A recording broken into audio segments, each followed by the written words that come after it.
All right, welcome back, and thank you for taking the time to do that reflection and think about your own experiences.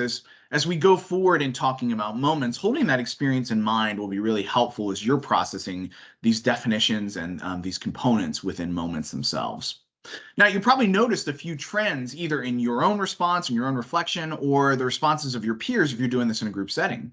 One thing that you might have heard commonly is while we use a phrase like experience, what's the best experience or a memorable experience, it's a really broad phrase. What people actually remember are specific moments in time. An example might be the fireworks over the castle at Disney, like you saw in the image at the end of that video. Secondly, you might have heard people talk about their strongest memories. That could be good or bad, their favorite or their worst memories. I know in my own friend or family group, you might hear some really, really great experiences, maybe a great travel story, or you might hear the time that everything went wrong. Those are both equally memorable. Now, there is a lot of science that explores why this happens and that helps us define moments. And so I'd love to talk just a little bit more about that before we head into our next activity.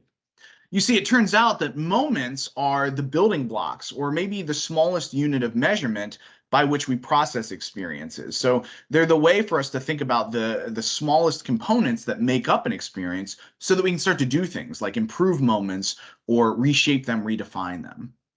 Now, the science behind moments comes from a couple sources. Chip and Dan Heath are one of the most modern viewpoints on moments, and they've got a great book, The Power of Moments, if you want to learn a bit more. They share some principles with us that resonate with what you just heard in your reflections. One is that people remember snippets, mental scenes, or for this discussion, what we've been calling moments. We also remember what they called peak experiences. Those are those best and worst experiences. And a little bit of psychology here, we remember the last moment. There's that old phrase, primacy, recency, where you might remember the very first part of an experience or the very last part of an experience. Now, Google also plays a role in this conversation about moments. They introduced this phrase, 0 moments of truth. And moments of truth is kind of another synonym for moments. It comes more to us from the consumer packaged goods or the consumer purchasing area of the sciences that might bring contributions to moments. So prior to Google, there were 3 established moments of truth in a consumer buying journey. There was the first moment of truth. That was your first time experiencing a product, like seeing it on the shelf. And there was the second moment of truth. That was your first time using the product. So let's say you bought it, you took it home, and you actually tried it out. Now, for Google, they introduced this new moment of truth, the 0 moment of truth. And that was very much about looking up research, gathering sentiment on the internet, reading reviews, starting to form an opinion about a product, a good, a service before you ever actually experienced it. So they introduced these ideas when you think of moments of truth. Now, lastly, Disney helped create the concept of moments through what they called mapping of customer touch points. So, a slightly different phrase, another synonym. They've got some principles too that are worth sharing. One is that an experience, a really broad term like we talked about, are really small individual moments over time. That initial impression is critical. That kind of mirrors Chip and Dan Heath's thought on the last impression. There are multiple moments within a single experience. So you might talk about your vacation experience or your dinner experience. That's actually made up of multiple small moments. And once you start thinking that way, you might get overwhelmed with the number of moments or touch points. So they say prioritize the moments with the greatest impact. And here's just a quick example to help you think about that in a slightly different way. So if we pretend that we're going out for dinner, maybe to a really new dinner location that's become really popular in your area, you might have all these different moments or touch points in that one experience, that dinner or that dining experience. So you might show up, you're really excited because you've heard friends, family, people online talk about how great this new restaurant is. So you come in really excited. You get there and you have an okay moment because there's a 45-minute wait, but that's to be expected. This place is new. This is really exciting. So you understand.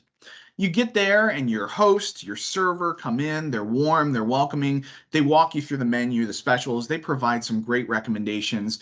And when the food gets to you, it melts in your mouth. It's delicious. It's some of the best you ever had. But by the time your dining experience is over, you haven't seen your server in over an hour. You had something wrong with one of your orders that didn't get corrected. You've got drinks that needed refilled. But that moment of seeing your server again, once the food has come out, it never happened.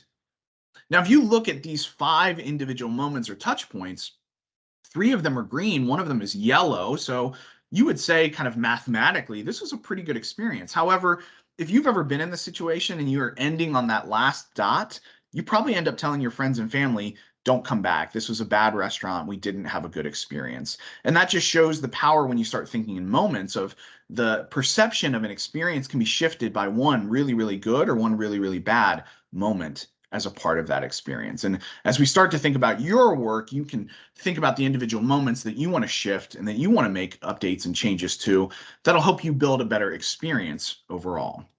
So remember, as we kind of end this time, no such thing as a good or bad experience. They're made up of these small, either good or bad moments or touch points that inform your impression of the overall experience. So this is a good time to pause and process.